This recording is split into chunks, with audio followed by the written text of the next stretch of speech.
that the disciples met Jesus and they asked him privately, say, why could we not do it? That is what God expects of every believer. That when things are not working, you ask why.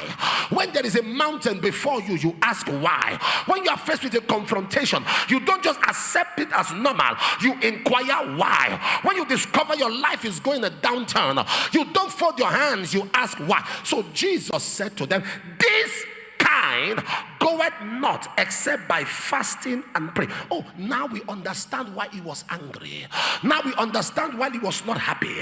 Now we understand why he was provoked. What if you juxtapose the two verses? You now understand why. Jesus was trying to say to them, when I told you to fast, you felt there was no need because you had no problem. When I told you to fast, you felt there was no need because there was no mountain. Now a demon has come, you could not cast it out. If you had fasted before it came, you will not face the shame you faced. If you had fasted before it came, you will not face the mountain you are facing. If you had fasted before it came, you will not face this challenge you are facing. If you had fasted before it came, you will not be this embarrassed now. What does that tell me? When I come to church, when I serve God, when I give my offerings, when I pray and I fast, I may not see an immediate result, but I am banking it. I'm building credit with God, waiting for a day of withdrawal. If you had fasted before it came, what you faced, you will not have. Am I communicating now?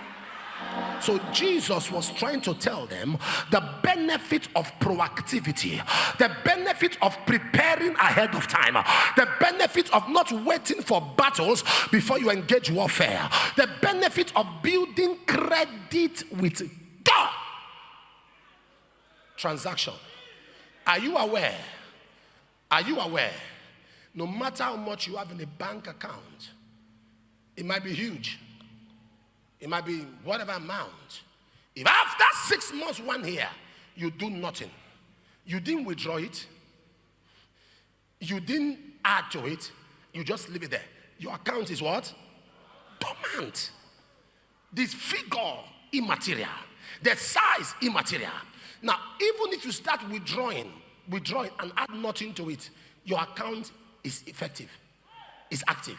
Meaning life values transactions, life values engagement, life values engagement. Jesus was saying to them, if you are prepared ahead of time, you will not have been a victim of this embarrassment. So let no devil from hell, let no circumstance of life tell you that your prayer is a waste. Let no circumstance from hell tell you that your fasting is a waste. Sir, you are building credit with God. Be seated, be seated, be seated, be seated.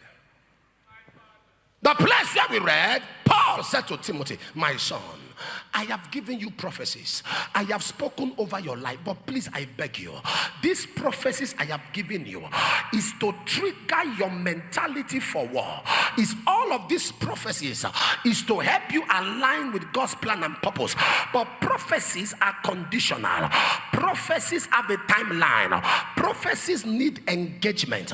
For these prophecies to be fulfilled, you need to war. There are 6 ways we get prophecies. Number 1, God can speak to us through dreams.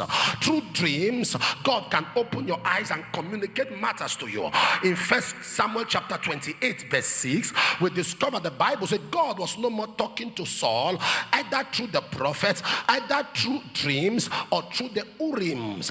So God can give you prophecy through dreams. And if your